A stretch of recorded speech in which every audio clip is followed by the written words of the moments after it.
First part में हम लोग क्वेश्चन नंबर 7 तक क्वेश्चन आंसर पढ़ चुके थे लोग। अब हम क्वेश्चन नंबर 8 से स्टार्ट करेंगे लोग। साइंस का ये दूसरा वीडियो रहेगा। तो चलिए, बोल रहा है ना कि प्रकाश संश्लेषण के लिए कौन सी कच्ची सामग्री आवश्यक है और पौधा उन्हें कहां से प्राप्त करता है, और पौधा उन्हें कहां से प्राप्त करता है प्रकाश संश्लेषण के लिए।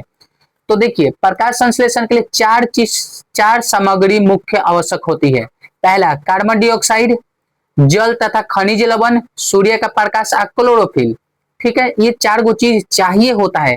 तो कार्बन डाइऑक्साइड CO2, पौधा इसे वायुमंडल से पत्तियों में उपस्थित रंध्रों के माध्यम से ग्रहण करता है। बताए है ना बाबू, पत्तियों के ऊपर क्या होता है, तो छोटा छोटा छिद्र होता है, वहीं से क्या होता है बच्चा मेरे, कार्बन डाइऑक्साइड वायुमंडल से, वातावरण से ये ऑब्जॉर्ब कर लेता है। ठीक है, जल तथा खनिज, इन्हें जड़ और मिट्टी से मिल जाता है। जड़ से मिट्टी से क्या होता है बाबू, पोषण तत्व तो इनको मिल जाता है। जल तथा खनिज लवण।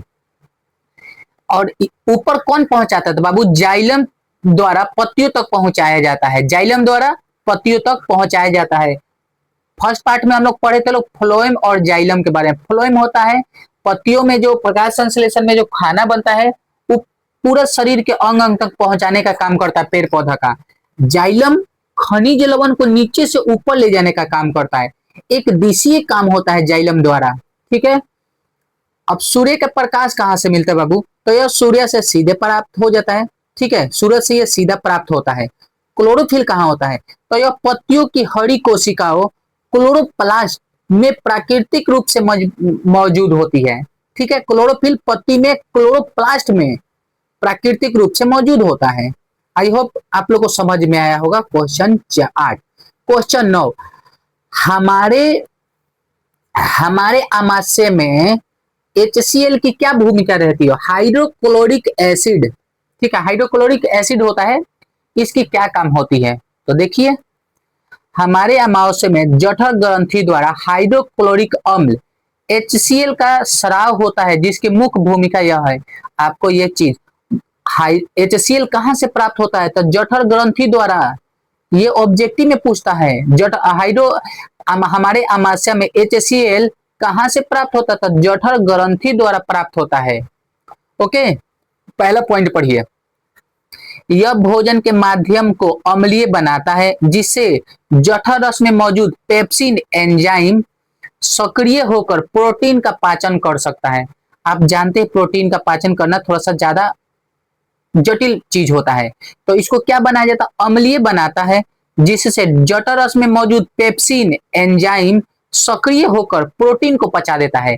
बाबू, पेपर में भी पूछा था कि पेप्सिन किसका पाचन करता है, पेप्सिन प्रोटीन का पाचन करता है। ऑब्जेक्टिव में बहुत ज्यादा पूछा जाता है, प्रोटीन का पाचन करता है कौन सा एंजाइम, तो पेप्सिन एंजाइम प्रोटीन का पाचन करता है।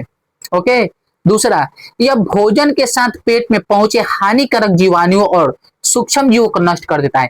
HCl क्या करता है, जैसे कि आप बिना हाथ धोए खाना खाते हो या फिर वातावरण से कुछ बैक्टीरिया आपके मुंह के अंदर इंटर कर जाता है, तो ये HCl उसको मुआ देता है। ठीक है बच्चा लोग। दूसरा, यह कठोर भोजन कणों को मुलायम बनाकर पचाने योग्य बनाता है। आप न जाने तेल, घी, मांस, मछली, न जाने कितना सारा चीज खाते हैं, उन सबको मुलायम बना देता है ताकि ये पच जाए। HCl का भूमिका पता चला आप लोग को।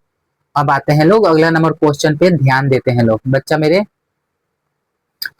अब आइए, एंजाइम जानते हो पाचन के लिए एंजाइम अगर हमारे शरीर में ना बने तो हम लोग जल्दी मर जाएंगे लोग, हमारा उत्पत्ति नहीं हो पाता। पाचन, आइए क्वेश्चन नंबर 10, पाचन एंजाइमों का क्या कार्य है। लार में कौन सा एंजाइम पाया जाता है बाबू, याद रखना लोग, मुंह के अंदर जो सलाइवा होता है ना, 3 जोड़ी होता है।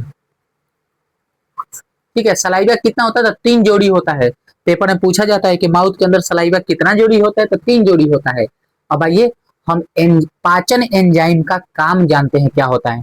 तो यहां से स्टार्ट करते हैं। पाचन एंजाइम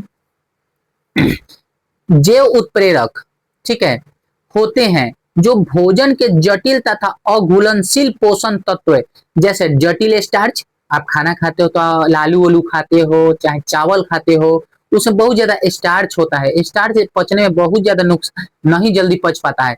प्रोटीन नहीं पचता है, तेलीय चीज खाते हो, वसा वाला चीज खाते हो, जल्दी नहीं पचता भाई, उसको पचाने का काम कौन करता है? तो ये एंजाइम काम करता है लोग।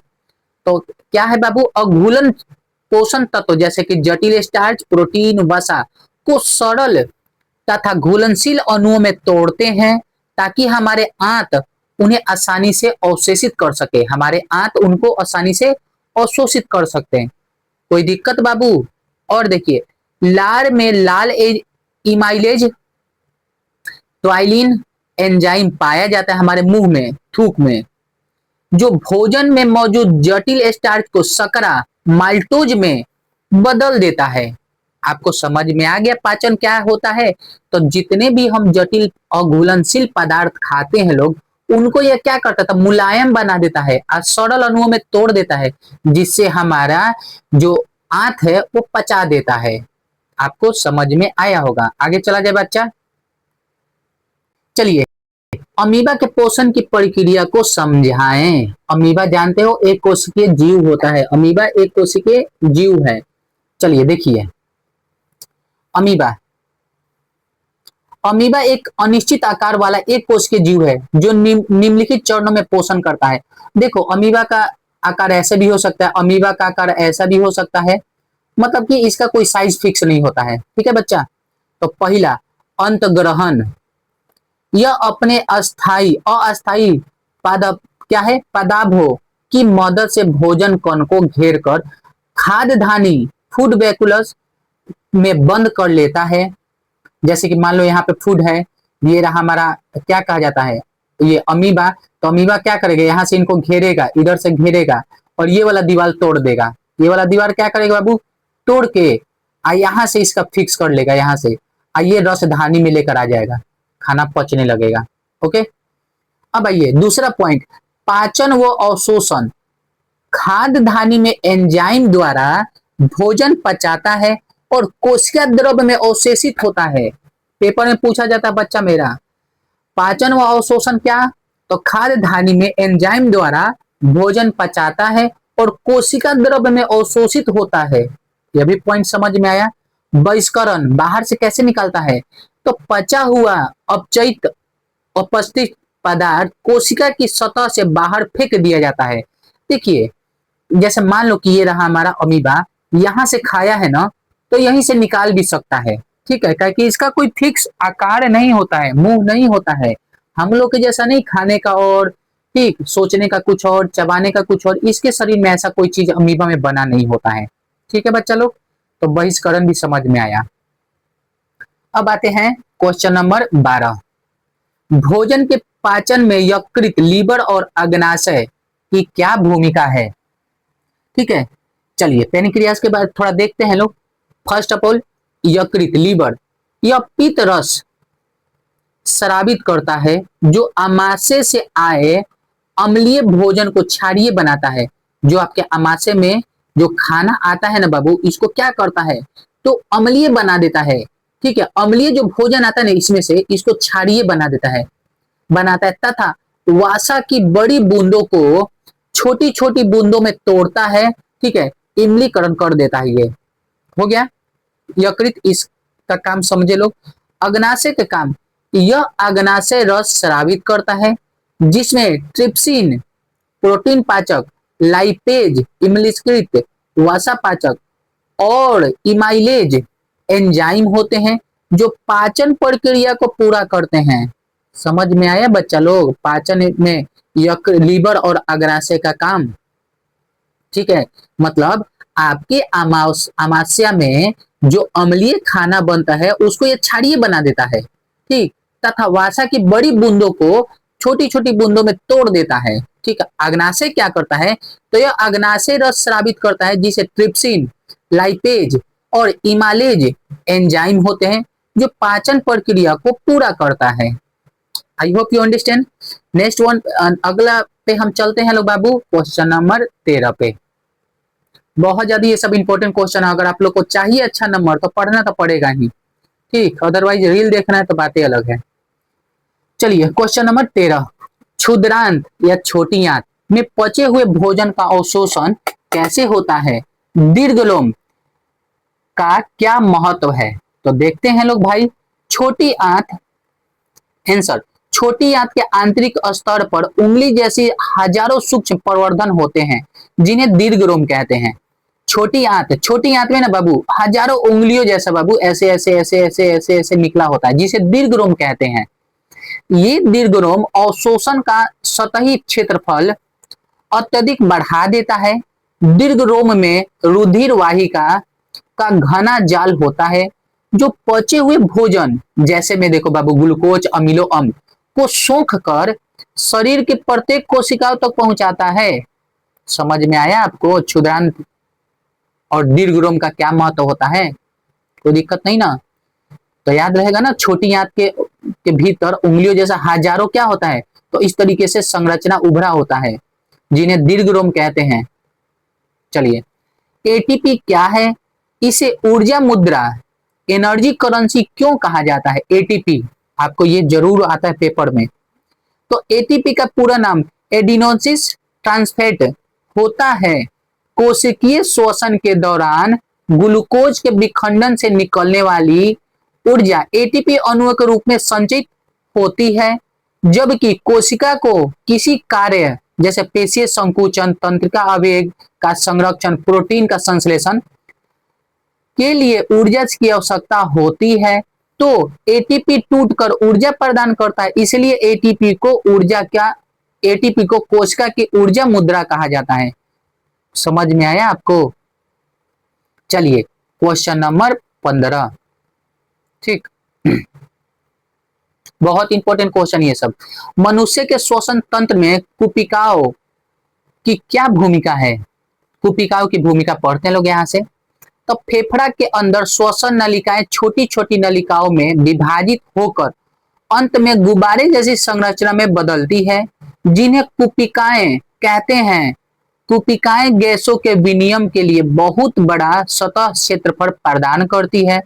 इनकी पतली दीवारों में रक्त वाहिकाओं का जाल होता है, जहां से वायु में उपस्थित ऑक्सीजन रक्त से में मिलता है और कार्बन डाइऑक्साइड कुपिकाओं में बाहर निकलने हेतु आती है। कोई दिक्कत? मनुष्य में श्वसन तंत्र कुपिकाओं का काम एक तरीके से ऑक्सीजन लाना और दूसरी तरीके से क्या करना, तो कार्बन डाइऑक्साइड को शरीर से बाहर फेंक देना। क्लियर? आइए, मानव हृदय में दोहरा परिसंरचना क्या है और यह क्यों है? तो बाबू आप शॉर्टकट में समझ लो कि हमारे हृदय में खून दो बार आता है। एक बार अशुद्ध खून आएगा और शुद्ध करके पूरा शरीर में फेंक दिया जाएगा। ठीक है ना बच्चा? तो यही चीज को देखना है। मानव शरीर में रक्त को एक चक्र पूरा करने के लिए हृदय से 2 बार गुजरना पड़ता है। पहली बार अशुद्ध रक्त हृदय से फेफड़ा में जाता है। किसके द्वारा जाता है बाबू? तो फुसफुसीय परिसंरचना द्वारा। और दूसरी बार शुद्ध रक्त हृदय से पूरे शरीर में जाता है। दैहिक परिसंरचना होता है, इसे दोहरा परिसंरचना कहते हैं।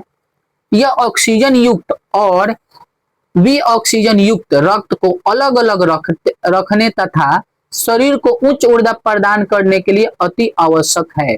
आपको समझ में आया? ये आपका दिल है, पता ना ऐसे दिल बनाते हैं लोग। ये दिल, एक बार अशुद्ध खून आता है, अशुद्ध होने के बाद पूरे शरीर में फेंका जाता है। ठीक है बच्चा लोग, इसी को डबल सर्कुलेशन कहते हैं, दोहरी परिसंचरण कहते हैं। एक बार अशुद्ध खून आएगा और दूसरी बार फुसफुस के द्वारा क्या किया जाता है, उसको अशुद्ध खून फुसफुसी के द्वारा, फुसफुसीय के द्वारा परिसंरचना के द्वारा अंदर आता है और शुद्ध रक्त शरीर के पूरे शरीर में भेजा जाता है। अब आते हैं बच्चा मेरे, पौधों में वाष्पसर्जन का महत्व क्या है? पौधा में भी, तो पौधा में, ओ गॉड, आइए, पौधा में वाष्पसर्जन के निम्नलिखित लाभ हैं। पहला लाभ पढ़ लीजिए। यह जल तथा उसमें घुले खनिज लवणों को जड़ों से पत्तियों तक ऊपर खींचने के लिए वाष्पसर्जन खिंचाव पैदा करता है। पहला पॉइंट। दूसरा पॉइंट, यह अधिक गर्मी के दिनों में पौधे के तापमान को नियंत्रित रखने में मदद करता है। तीसरा पॉइंट, यह पौधों में जल का संतुलन बनाए रखता है। समझ में आया? पौधों में वाष्पसर्जन क्या होता है? तो जल तथा घुलनशील लवणों को जड़ों से पत्तियों तक ऊपर खींचने के लिए खिंचाव पैदा करता है, अधिक गर्मी को मेंटेन करता है और जल का संतुलन बनाए रखता है। क्लियर? चलिए अगला आगे क्वेश्चन देखते हैं लोग। बढ़िए, उत्सर्जन किसे कहते हैं? मानव उत्सर्जन तंत्र के प्रमुख अंगों के नाम लिखिए। तो बाबू आइए देखा जाए क्या।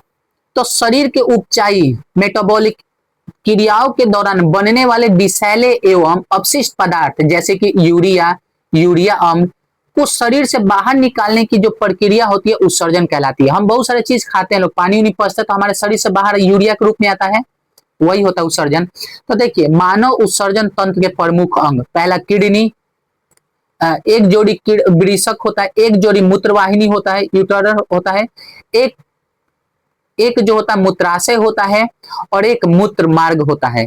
ये चारों आपको याद होना चाहिए। ये है उत्सर्जन तंत्र, है हमारे शरीर से गंदगी को बाहर निकालने वाला चीज है। 19 नंबर देख बच्चा मेरे, टोटल 20 है। चलिए वृषकाणु की संरचना और उसकी कार्यविधि संक्षेप में करें। तो चलिए, नेफ्रॉन वृषक की क्रियात्मक इकाई है। इसमें कप के समान बोमन संपुट होता है जिससे रक्त कोशिकाओं का गुच्छा पाया जाता है। अब कार्यविधि देख बच्चा मेरे क्या होता है। निष्पादन, आपके किताब में बहुत अच्छा नेफ्रॉन का चित्र दिया है, आप लोग देख लेना, उसके बाद पढ़ना लोग, बहुत मजा आएगा।